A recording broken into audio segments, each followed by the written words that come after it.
بسم اللہ الرحمن الرحیم۔ منقول ہے کہ حضور سیدنا غوث اعظم کے زمانہ میں ایک مقرب کی ولایت سلب کر لی گئی۔ سب چھوٹے بڑے اس کو حقارت کی نگاہ سے دیکھنے لگے۔ اس نے 360 اولیاء اللہ سے التجا کی کہ وہ اس کے حق میں دعا فرمائیں، لیکن اس کا نام لوح محفوظ پر اشتیاق کی فہرست میں لکھ دیا گیا۔ ان اولیاء اللہ نے اس کو بتایا کہ تم کامیاب نہیں ہوں گے۔ اس کے چہرے کا رنگ سیاہ پڑ گیا۔ اس شخص نے حضور سیدنا غوث اعظم شیخ عبد القادر جیلانی کی خدمت میں حاضر ہو کر دعا کی درخواست کی۔ آپ نے فرمایا تم اللہ عز و جل کی بارگاہ میں مردود ہو گئے ہو، مگر میں تمہیں اللہ کے اذن میں مقبول بنا سکتا ہوں۔ پھر حضور سیدنا غوث اعظم نے اس کے لیے بارگاہ الہی میں دعا فرمائی تو غیب سے ندا آئی، کیا تمہیں معلوم ہے کہ تم سے پہلے بھی 360 اولیاء اللہ اس کے لیے سفارش کر چکے ہیں، لیکن اس کا نام لوح محفوظ پر اشتیاق کی فہرست میں لکھا جا چکا ہے۔ یا الہی تو مردود کو مقبول، مقبول کو مردود بنانے پر قادر ہے۔ اگر تیری منشا یہی ہے تو نے اس کو مقبول بنانے کے لیے مجھ سے دعا کیوں کروائی؟ غیبی ندا آئی، اے عبد القادر، اسے میں نے تمہارے سپرد کیا، تم اسے جو چاہے بنا دو۔ چنانچہ آپ کی دعا سے وہ پھر سے بارگاہ الہی میں مقبول ہو گیا۔ حضرت شیخ ابو صالح سے منقول ہے، حضرت شیخ ابو مدین مغربی نے مجھے حضور سیدنا غوث اعظم شیخ عبد القادر جیلانی کی خدمت میں بغداد فقر کی تعلیم کے لیے بھیجا۔ آپ نے مجھے 20 دن تک اپنے خلوت خانہ کے دروازہ پر بٹھائے رکھا اور 20 روز گزرنے کے بعد مجھے قبلہ رو ہونے کا حکم دیا گیا۔ جب میں قبلہ رو ہو گیا، آپ نے فرمایا اے ابو صالح اس طرف دیکھو۔ چنانچہ میں نے اس جانب دیکھا تو آپ نے فرمایا کیا دیکھ رہے ہو؟ میں نے عرض کیا بیت اللہ شریف میری نگاہوں کے سامنے ہے۔ آپ نے مجھے حکم دیا کہ اب مغرب کی سمت دیکھو۔ میں نے اپنا چہرہ مغرب کی جانب کیا تو آپ نے فرمایا کہ اب کیا دیکھ رہے ہو؟ میں نے عرض کیا کہ میں اپنے مرشد پاک حضرت ابو مدین کو دیکھ رہا ہوں۔ ایک مرتبہ سنان نامی عیسائی پادری نے حضور سیدنا غوث اعظم کی محفل میں حاضر ہو کر سلام عرض کیا۔ حاضرین کھڑے ہو کر بیان دیا کہ میں یمن کا رہنے والا ہوں، میں نے ارادہ کیا کہ میں اسلام قبول کروں گا۔ اسی دوران میرے دل میں خیال پیدا ہوا میں اس دور کی سب سے بہترین شخصیت کے دست مبارک پر کلمہ پڑھوں۔ اسی سوچ کے دوران مجھے نیند آ گئی۔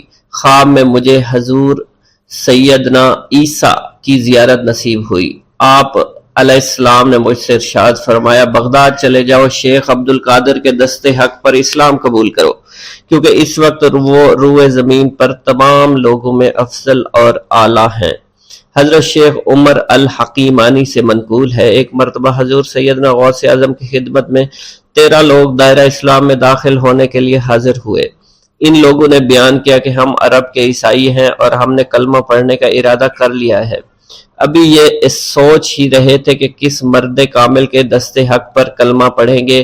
ہمیں ہاتف غیب سے آواز سنائی دی کہ بغداد جا کر شیخ عبد القادر جیلانی کے دست مبارک پر کلمہ پڑھو۔ حضرت شیخ زین الدین ابو الحسن علی بن ابی طاہر سے مروی ہے، فرماتے ہیں میں نے حضور سیدنا غوث اعظم سے علم حاصل کیا۔ اللہ عز و جل نے مجھے 1 سال میں اتنا علم دیا کہ دوسروں کو وہ علم 20 سال میں بھی نصیب نہ ہوا ہوگا۔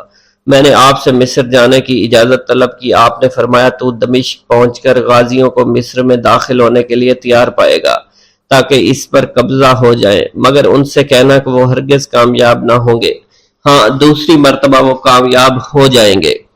حضرت شیخ زین الدین فرماتے ہیں جب میں دمشق پہنچا میں نے وہی حال پایا جو آپ نے بیان فرمایا تھا۔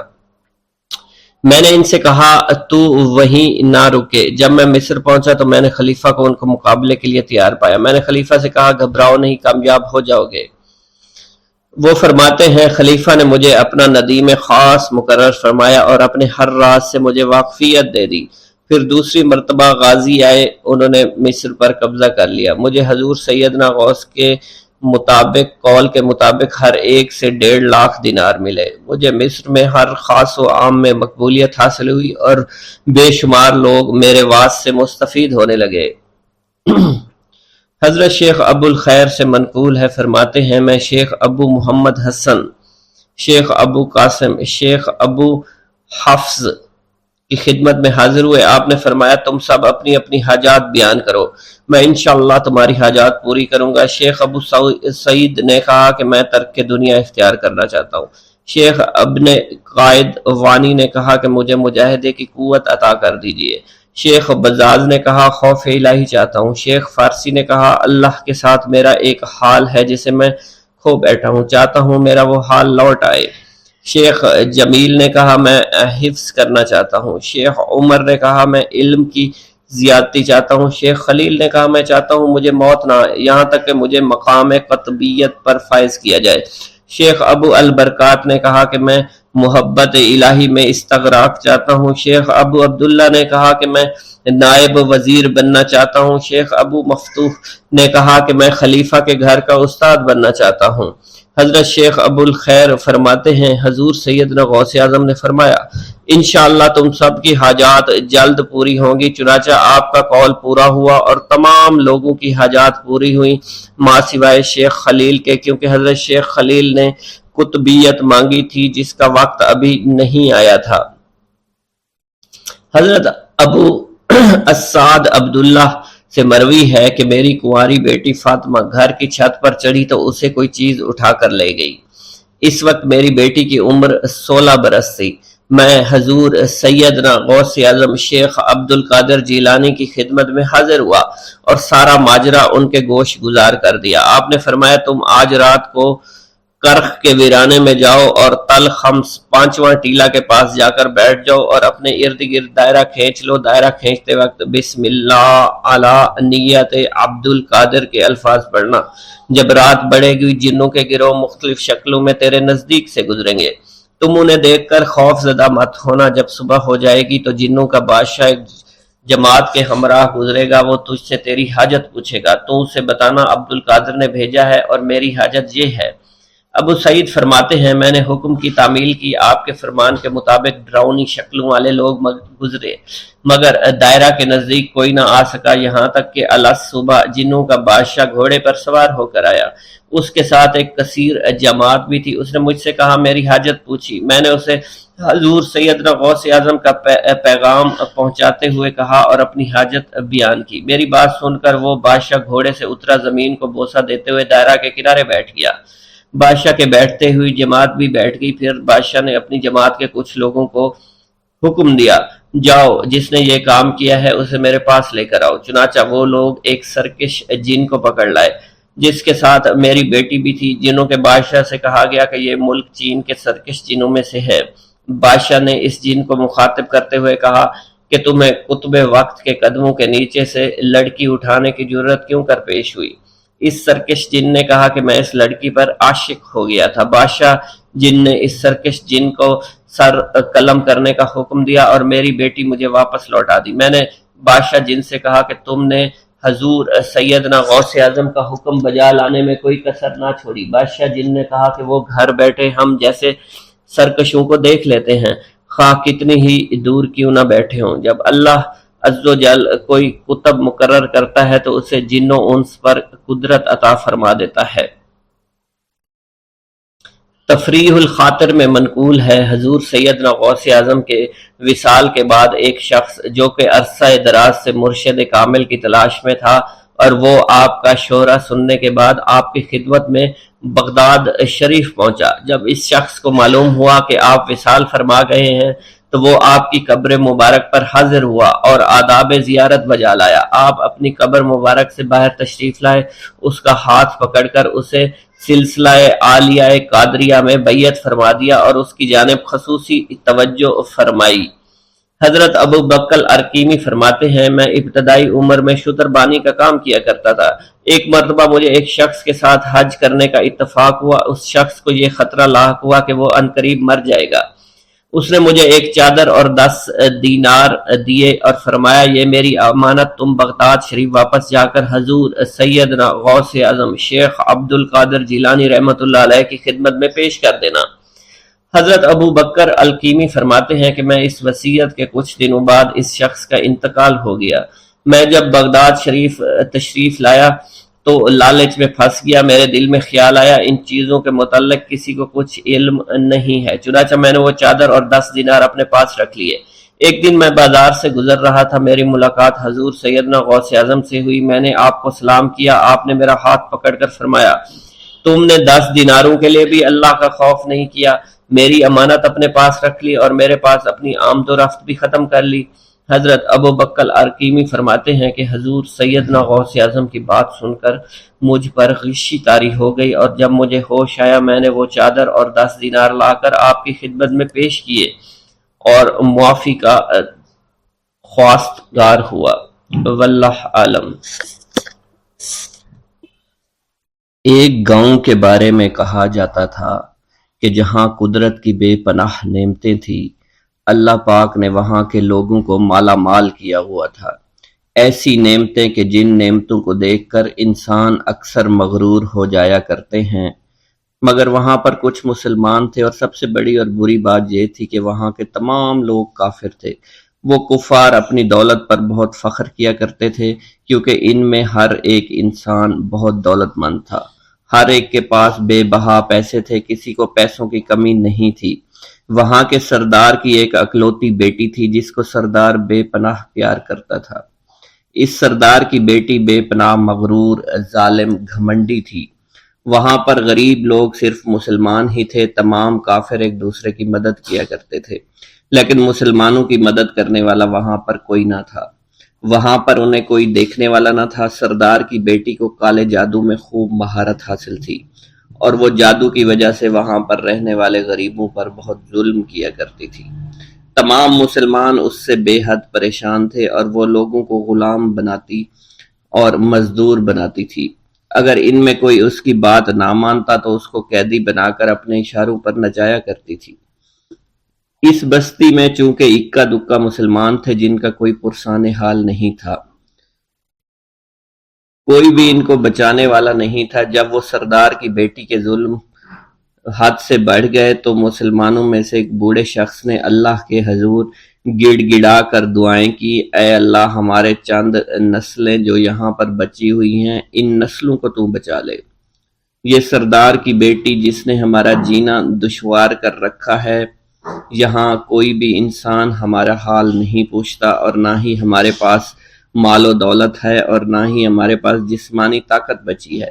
یا اللہ، ہمارے لیے کوئی ایسا بندہ بھیج جو نہ صرف طاقتور ہو بلکہ اس جادوگرنی یعنی سردار کی بیٹی کو بھی ہرا سکے۔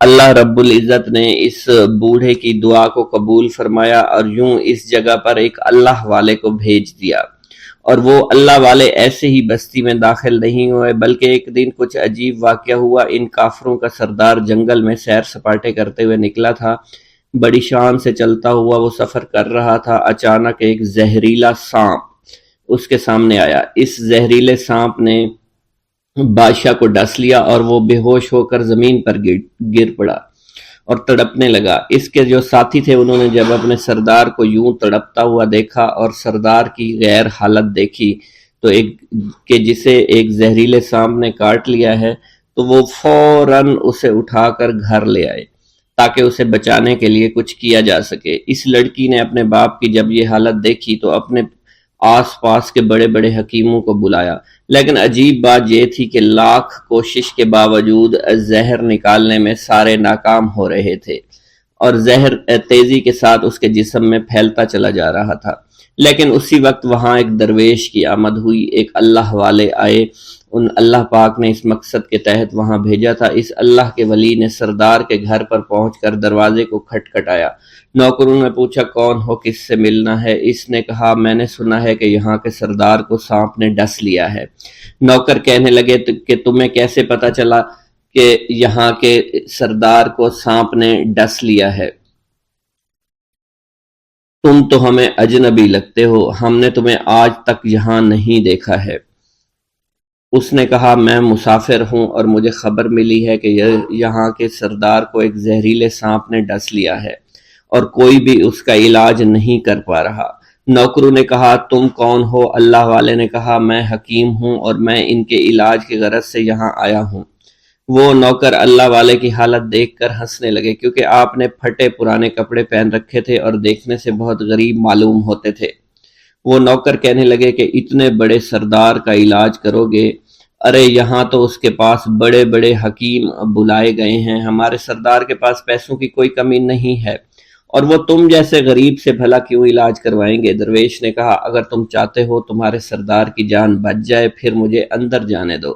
غلام کہنے لگا، ٹھیک ہے، ہم اندر جا کر اجازت لے کر آتے ہیں۔ نوکر اندر گئے، سردار کی بیٹی سے کہا، ایک غریب آیا ہے، کپڑوں سے فقیر معلوم ہوتا ہے، لیکن کہتا ہے میں سردار کا علاج کر سکتا ہوں اور میں سردار کا علاج کروں گا۔ جو زہر تیزی کے ساتھ جسم میں پھیل رہا ہے میں اس کو باہر نکال پھینک کروں گا۔ اس کی بیٹی کہنے لگی، ٹھیک ہے، بلا لو۔ جب وہ اللہ والے اس کے گھر کے اندر گئے تو دیکھا سردار تڑپ رہا تھا، ٹانگ کو بار بار بستر پر پٹخ رہا تھا۔ اللہ والے نے اس کے پیر کی طرف دیکھا جہاں سانپ نے اس کو کاٹا تھا، اسی جگہ اللہ والے نے تھوک دیا، فوراً وہاں سے بھاگ گئے۔ اس کے سارے سپاہی اس کی بیٹی دیکھ کر حیران رہ گئے کہ یہ بھلا کون سا دیوانہ ہے، کمرے میں آیا، علاج کی بجائے اسی جگہ پر تھوک دیا جہاں صرف کاٹا تھا، اور بھاگ بھی گیا، اس کو کوئی گرفتار نہیں کر سکا۔ سردار کی بیٹی غصے میں تل ملا اٹھی کہ اس نے جو گستاخی کی ہے اس کی کوئی بات نہیں، تھوک کو میں صاف کروا دوں گی، مگر اس کو تو میں ابھی گرفتار کرواتی ہوں۔ اور اس نے اپنے سردار کے ایک نوکر سے کہا کہ اس تھوک کو صاف کرو۔ اس نوکر نے تھوک کو صاف کرنے کی بجائے اس کو اچھی طرح سے ٹانگ پر مل دیا۔ لڑکی نے کہا، کیا کر رہے ہو؟ اس فقیر نے میرے باپ کی ٹانگ پر تھوک دیا، اب اس تھوک کو تم مل رہے ہو؟ حکیم نے اپنے ہاتھ کے اشارے سے سردار کے بیٹے کو روک دیا۔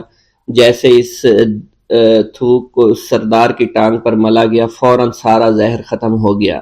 جو ٹانگ کٹنے کے قابل تھی وہ ٹانگ بالکل ٹھیک ہو چکی تھی، جو نیلی پڑ چکی تھی اب اصلی حالت میں آہستہ آہستہ واپس آ رہی تھی۔ اور جب وہ قبیلے کا سردار بالکل ٹھیک ہو گیا، ہوش میں آ گیا تو حیران رہ گیا۔ اسے بتایا کہ فقیر بابا کے تھوک کی وجہ سے آپ ٹھیک ہوئے ہیں۔ اس نے کہا، وہ بزرگ تو ہمارے لیے مسیحا ہے، تم لوگوں نے انہیں جانے کیوں دیا؟ انہیں میرے پاس لے کر آؤ، انہوں نے ہم پر بہت بڑا احسان کیا ہے، ہم اس کے احسان کا بدلہ ضرور چکائیں گے۔ اس کی بیٹی جو خاموشی سے باپ کو دیکھ رہی تھی، اس نے کچھ بھی نہ کہا۔ گاؤں کے سردار کے کہنے پر سارے سپاہی اللہ والے کو ڈھونڈنے کے لیے نکل گئے۔ وہ چاروں طرف پھیل گئے، لیکن کہیں بھی اللہ والے کا پتہ نہیں چل رہا تھا۔ پھر جب سپاہی تلاش کرتے کرتے جنگل میں داخل ہوئے، وہاں ایک درخت کے نیچے ایک آدمی کو عبادت کرتے ہوئے دیکھا۔ وہ غور سے اس کو دیکھ رہے تھے اور کہہ رہے تھے، یہ کس طرح کی عبادت کر رہے ہیں؟ ہم لوگ تو اپنے بتوں کے آگے ہاتھ جوڑتے ہیں، یہ نہ جانے کس کو سجدہ کر رہے ہیں۔ خیر، عبادت کے فوراً بعد اللہ والے کو پکڑ لیا، گاؤں کے سردار کے سامنے پیش کیا۔ وہ کہنے لگا، آپ کون ہیں اور کہاں سے آئے ہیں؟ سب سے پہلے تو میں گستاخی کی معافی چاہتا ہوں، میرے لوگوں نے آپ کے ساتھ بڑی بدتمیزی کی، لیکن آپ کی وجہ سے آج میں زندہ ہوں۔ ہم گناہ گاروں کی وجہ سے آپ جیسے لوگوں کو بہت تکلیف ہوئی ہے، اس لیے میں معذرت چاہتا ہوں۔ آپ سے درخواست کرتا ہوں کہ آپ میری طرف سے یہ قیمتی لباس یعنی کپڑے اور عربی گھوڑا قبول کیجئے۔ اللہ والوں نے اس کی طرف مسکرا کر دیکھا اور کہا، یہ گھوڑا، یہ لباس بہت قیمتی ہے، مگر یہ لباس پہن کر اس گھوڑے کے لیے گھاس کاٹوں گا تو کیا اچھا لگوں گا؟ سردار نے کہا، فکر نہ کریں، گھوڑے کے ساتھ ساتھ ہم آپ کو نوکر بھی دیں گے۔ اللہ والے نے کہا کہ اتنی مال و دولت اور نوکروں کے ساتھ میں اکیلا رہوں گا؟ گاؤں کا سردار بولا، حضور آپ کی یہ بات سن کر میں سوچ میں گم ہو گیا ہوں، لیکن یہ میری بیٹی آپ کے سامنے حاضر ہے۔ بیٹی حیرت سے اپنے باپ کو دیکھ رہی تھی کہ میرا باپ اب کیا کہنے والا ہے۔ سردار نے کہا، میری بیٹی جسے آپ نے دیکھ لیا ہے، اس کی شادی میں آپ سے کر دوں گا، مگر ایک شرط ہے کہ آپ کو اپنے مذہب کو چھوڑنا پڑے گا۔ میرے سپاہیوں نے آپ کو عبادت کرتے ہوئے دیکھا ہے، جہاں تک ہمارے معمولات ہیں ہم بتوں کے آگے سجدہ کرتے ہیں اور ان کی عبادت کرتے ہیں، اور آپ جس کے آگے سجدہ کرتے ہیں وہ اللہ ہے، یعنی آپ مسلمان ہیں، اس لیے آپ کو اپنا مذہب چھوڑنا پڑے گا۔ کیا آپ ایسا کر سکتے ہیں؟ اللہ والے نے کہا کہ مجھے ایک بات بتائیے، آپ سب کچھ دیکھ رہے ہیں، آپ نے مجھے یہ بھی دعا دی کہ میری اولادیں ہوں اور آپ کی نسل آپ کی بیٹی سے چلے گی۔ مجھے ایک بات بتائیں، اگر ان بچوں میں سے کسی بچے کو خدا نہ خواستہ کچھ ہو گیا تو کس کو رونا پڑے گا؟ سردار نے جواب دیا، اگر خدا نہ خواستہ کچھ ایسا ہوا تو رونا مجھ کو ہی پڑے گا۔ اللہ والا نے مسکرا کر کہا، اگر یہ سارا مال لے کر مجھے رونا ہی پڑا تو آپ اپنا گھوڑا، اپنی دولت، اپنی بیٹی، ہر چیز اپنے پاس رکھ لو۔ میں خوش ہوں، میں مسلمان ہوں، میں ٹھیک ہوں۔ اگر یہ تمام چیزیں لے کر مجھے اپنا محلہ چھوڑنا پڑے تو میں اپنی جان دے کر بھی اپنے مذہب کو نہیں چھوڑوں گا۔ جس طرح آپ نے مجھے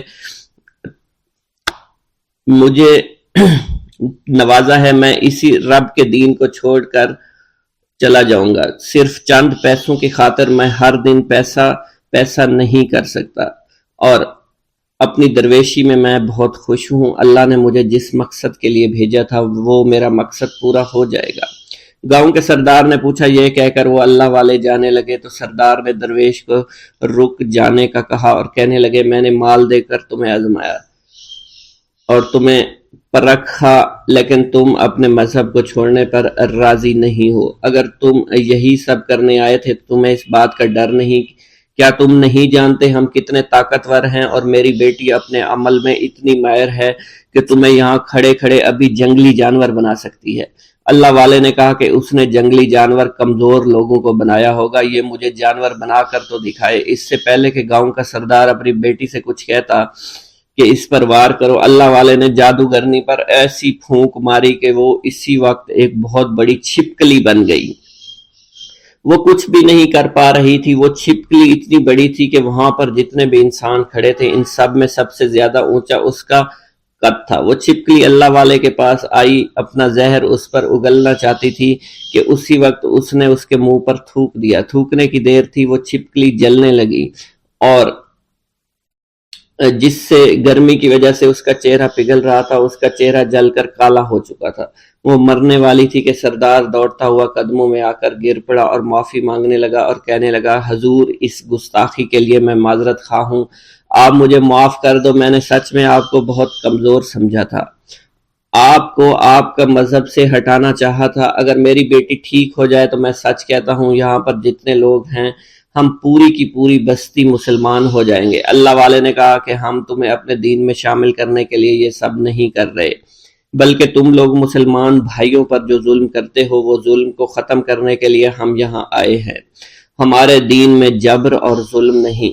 اگر تمہارے بیٹی سے انسان بن کر سدھر جاتی ہے تو اس کو اس کی اصلی حالت میں لانے کے لیے میں خود کو اللہ کی بارگاہ میں پیش کروں گا اور دعا کروں گا۔ سردار کہنے لگا کہ ہاں میری بیٹی اصلی حالت میں اگر آ جائے تو پھر ہم کسی پر ظلم و ستم نہیں کریں گے، اور میں دل سے اپنی بیٹی کے لیے معافی چاہتا ہوں۔ آج سے یہ کوئی بھی جادو ٹونا اور مسلمانوں کو تنگ نہیں کرے گی، اور نہ ہی کسی مسلمان پر یہ ظلم اور جبر کرے گی۔ بس آپ اسے دوبارہ سے انسان بنا دے۔ اللہ والا نے چھپکلی پر دوبارہ سے پھونک ماری تو پھر سے انسان بن گئی، اور اللہ والے کے قدموں سے وہ لپٹ گئی، کہنے لگی، مجھے معاف کر دیجئے، مجھے معاف کر دیجئے، میں نے اپنے آپ کو بہت طاقتور سمجھا۔ اس لڑکی کا آدھا چہرہ جل چکا تھا اور کالا ہو چکا تھا۔ وہ کہنے لگی کہ آج اپنے باپ کے ساتھ میں آپ کے دست مبارک پر مسلمان ہونا چاہتی ہوں۔ میں وعدہ کرتی ہوں کہ آج سے اس بستی پر کوئی بھی کافر کسی مسلمان کے ساتھ بدتمیزی نہیں کرے گا، زیادتی نہیں کرے گا، ظلم اور جبر نہیں کرے گا، بلکہ ہم سب یہاں مل جل کر رہیں گے اور بھائی چارے کے ساتھ رہیں گے۔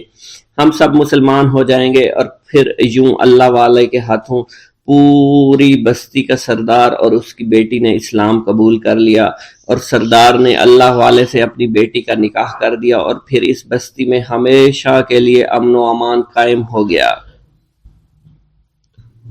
بغداد میں رہتے ہوئے بیت اللہ شریف کی زیارت۔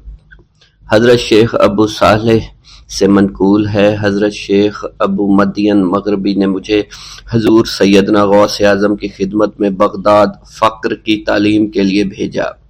آپ نے مجھے 20 دن تک اپنے خلوت خانہ کے دروازے پر بٹھائے رکھا اور 20 روز گزرنے کے بعد مجھے قبلہ رو ہونے کا حکم دیا۔ جب میں قبلہ رو ہو گیا آپ نے فرمایا اے ابو صالح اس طرف دیکھو۔ چنانچہ جب میں نے اس جانب دیکھا آپ نے فرمایا کیا دیکھ رہے ہو؟ میں نے عرض کیا بیت اللہ شریف میری نظروں کے سامنے ہے۔ آپ نے مجھے حکم دیا کہ اب مغرب کی سمت دیکھو۔ میں نے اپنا چہرہ مغرب کی جانب کیا تو آپ نے دریافت فرمایا کیا دیکھ رہے ہو؟ میں نے عرض کیا میں اپنے مرشد پاک حضرت ابو مدین کو دیکھ رہا ہوں۔ ایک مرتبہ سنان نامی عیسائی پادری نے غوث اعظم کی محفل میں حاضر ہو کر سلام عرض کیا اور حاضرین میں کھڑے ہو کر بیان دیا کہ میں یمن کا رہنے والا ہوں۔ میں نے ارادہ کیا میں اسلام قبول کروں۔ اسی دوران میرے دل پہ یہ خیال پیدا ہوا کہ میں اس دور کی سب سے بڑی شخصیت کے دست مبارک پر کلمہ پڑھوں۔ اس سوچ کے دوران مجھے نیند آ گئی۔ خواب میں مجھے حضرت سیدنا عیسیٰ علیہ السلام کی زیارت نصیب ہوئی۔ آپ نے مجھ سے ارشاد فرمایا کہ تم بغداد شریف چلے جاؤ اور شیخ عبد القادر جیلانی کے دست حق پر اسلام قبول کرو، کیونکہ اس وقت وہ روئے زمین پر تمام لوگوں میں افضل و اعلیٰ ہیں۔ حضرت شیخ عمر الکیمانی رحمۃ اللہ علیہ سے منقول ہے ایک مرتبہ حضرت سیدنا غوث اعظم کی خدمت میں 13 لوگ دائرہ اسلام میں داخل ہونے کے لیے حاضر ہوئے۔ ان لوگوں نے بیان کیا کہ ہم عرب کے عیسائی ہیں، ہم نے کلمہ پڑھنے کا ارادہ کیا، ابھی سوچ رہے تھے کہ کسی مرد کامل کے دست حق پر کلمہ پڑھیں، ہمیں ہاتف غیب سے آواز سنائی دی کہ بغداد جا کر شیخ عبد القادر جیلانی کے دست مبارک پر کلمہ پڑھو۔ حضرت ابو الحسن علی سے منقول ہے، فرماتے ہیں ایک مرتبہ ایک جماعت کثیر کے ہمراہ حضرت سیدنا غوث اعظم کی زیارت باسعادت کے لیے روانہ ہوا۔ اسی دوران بے شمار لوگ میرے پاس آتے رہے، اپنی مشکلات کے حل کے لیے مجھ سے کہتے رہے میں حضور سیدنا غوث اعظم سے ان کی سفارش کروں گا۔ حضرت ابو الحسن علی بن ملاعب القواس فرماتے ہیں رستے میں ایک بد اخلاق لڑکا بھی ہمارے قافلے میں شامل ہو گیا۔ مجھے اس کا علم تھا کہ یہ اکثر و بیشتر ناپاک رہتا ہے اور بول و براز کے بعد استنجا بھی نہیں کرتا۔ حسن اتفاق کے حضور سیدنا غوث اعظم سے بھی رستہ میں ملاقات ہو گئی۔ حضرت ابو الحسن علی فرماتے ہیں میں نے حضور سیدنا غوث اعظم کی خدمت میں لوگوں کے پیغامات پہنچائے اور پھر مجھ سمیت میرے ساتھ تمام موجودہ لوگوں نے آپ کے ہاتھ مبارک کو ازراہ عقیدت چومنا شروع کر دیا۔ وہ فرماتے ہیں جب اس بد اخلاق لڑکے نے حضور سیدنا غوث اعظم رحمت اللہ علیہ کا ہاتھ مبارک چوما تو بے ہوش ہو کر زمین پر گر پڑا۔ جب اس کو ہوش آیا تو اس کے چہرہ پر داڑھی نمودار ہو چکی تھی اور اس نے آپ کے دست حق پر توبہ کی، پھر اس کا شمار نیکوں میں ہوا۔ حضرت شیخ زین الدین فرماتے ہیں میں نے حضور سیدنا غوث اعظم سے علم حاصل کیا۔ اللہ عز و جل نے مجھے 1 سال میں اتنا علم دیا کہ دوسروں کو وہ علم 20 سال میں بھی نصیب نہ ہوا ہوگا۔ میں نے آپ سے مصر جانے کی اجازت طلب کی تو آپ نے فرمایا دمشق پہنچ کر غازیوں کو مصر میں داخل ہونے کے لیے تیار پائے گا تاکہ اس پر قابض ہو جائیں، مگر ان سے کہنا وہ ہرگز کامیاب نہیں ہوں گے، ہاں دوسری مرتبہ وہ ضرور کامیاب ہوں گے۔ حضرت شیخ زین الدین فرماتے ہیں جب میں دمشق پہنچا میں نے وہی حال پایا۔ آپ نے بیان فرمایا میں نے ان سے کہا تو وہ نہ رکے۔ جب میں مصر پہنچا میں نے خلیفہ کو ان کو مقابلے کے لیے تیار کیا۔ میں نے خلیفہ سے کہا گھبراؤ نہیں، تم کامیاب ہو جاؤ گے۔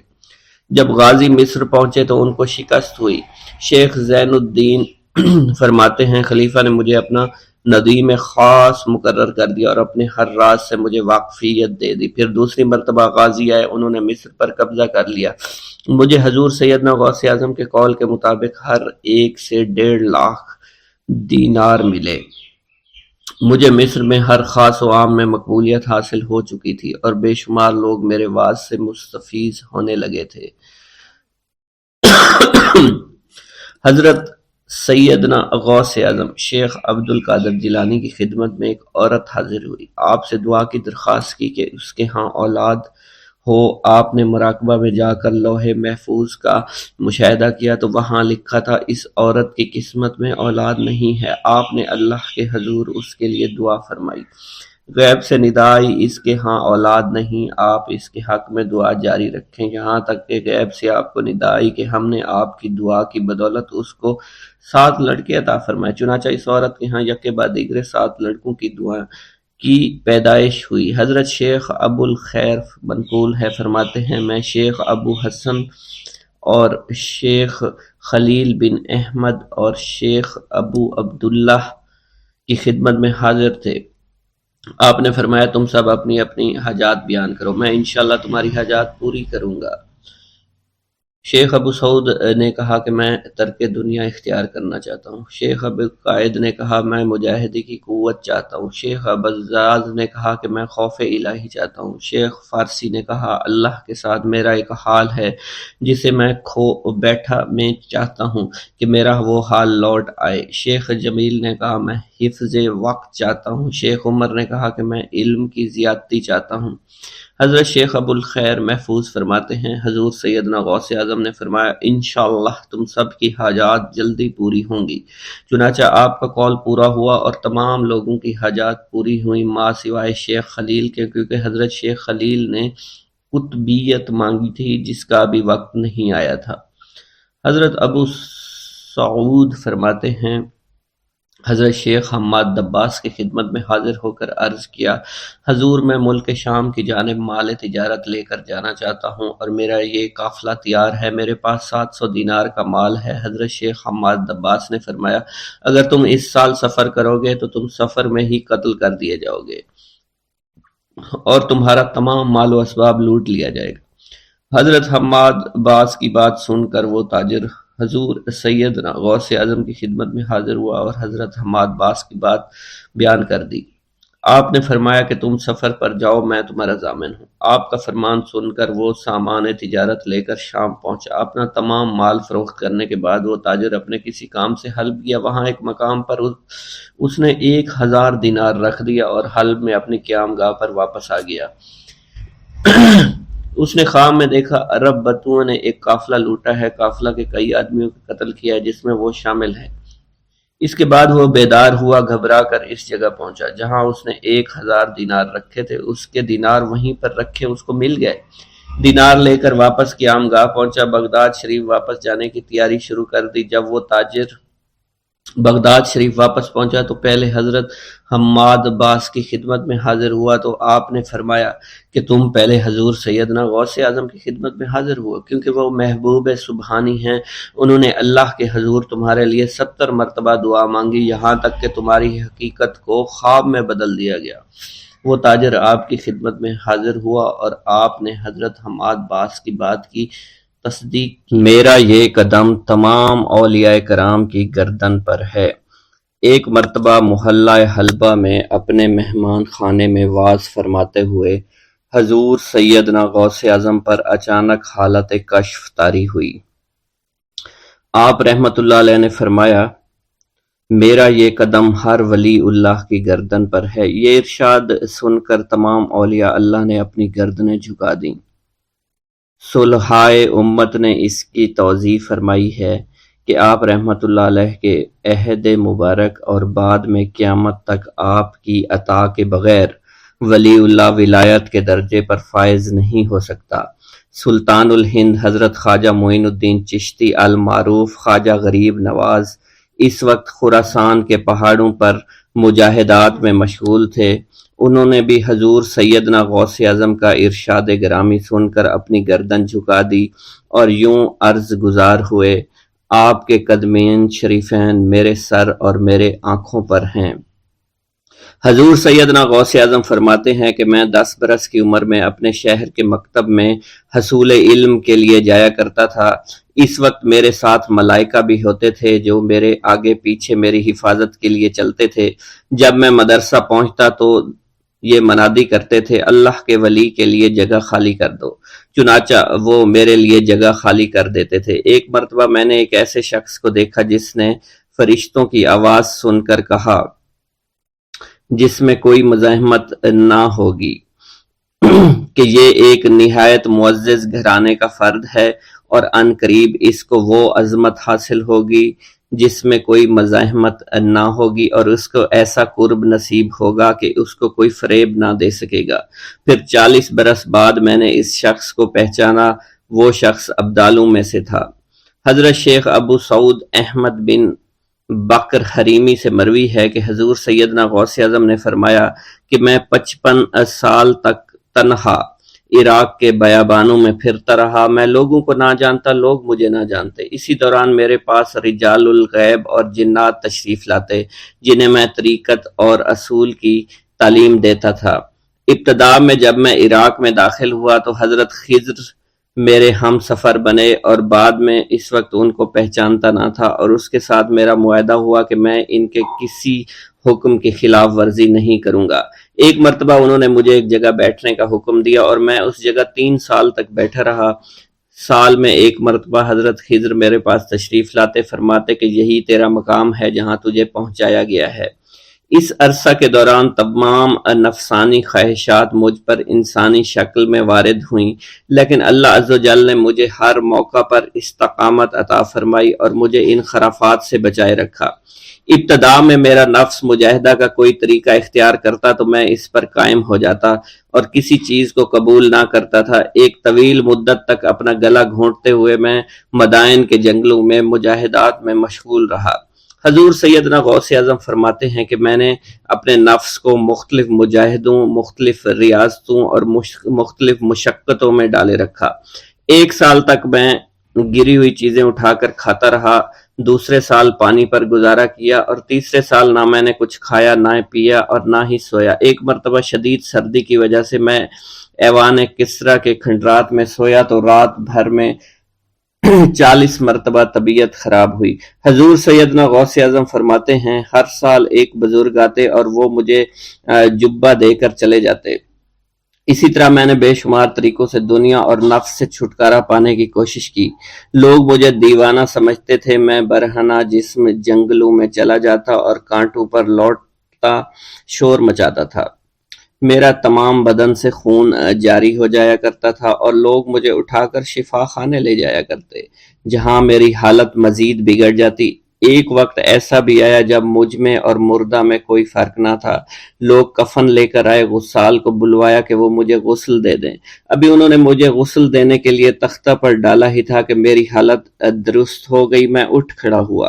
طریقت کی ان پرخطر راہوں میں نہ تو میں کبھی خوف زدہ ہوا اور نہ کبھی میرا نفس مجھ پر غلبہ پا سکا، اور نہ ہی دنیا کی آرائش مجھے حیران کر سکی۔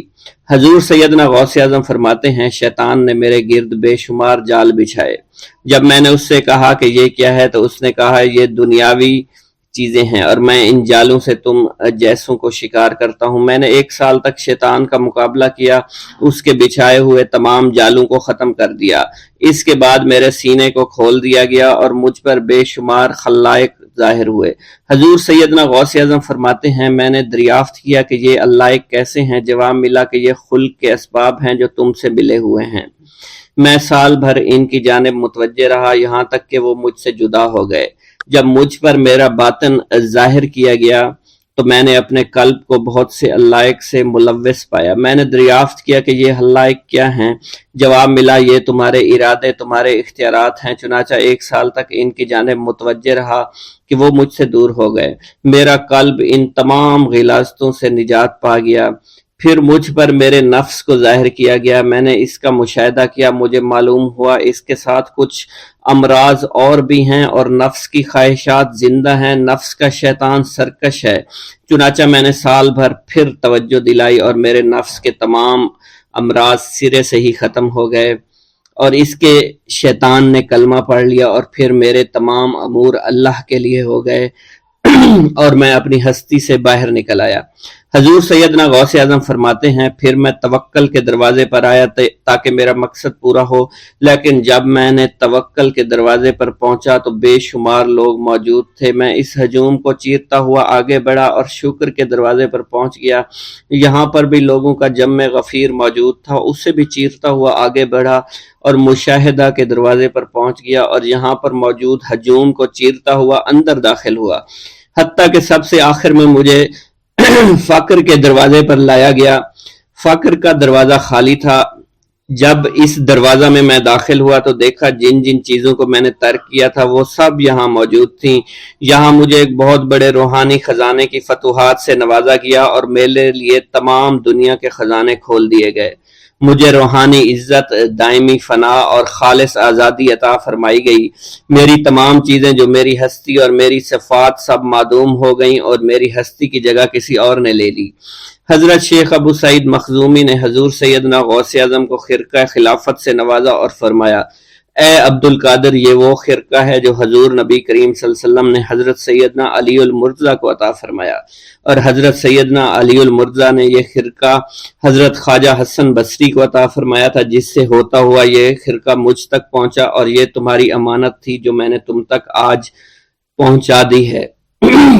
حضور سیدنا غوث اعظم نے جب خرقہ مبارک کو زیب تن کیا تو آپ پر بے شمار انوار و تجلیات کی بارش ہونا شروع ہو گئی۔ حضور سیدنا غوث اعظم نے حضرت شیخ ابو سعید مخزومی کے مدرسہ میں تدریسی فرائض سر انجام دینا شروع کر دیے۔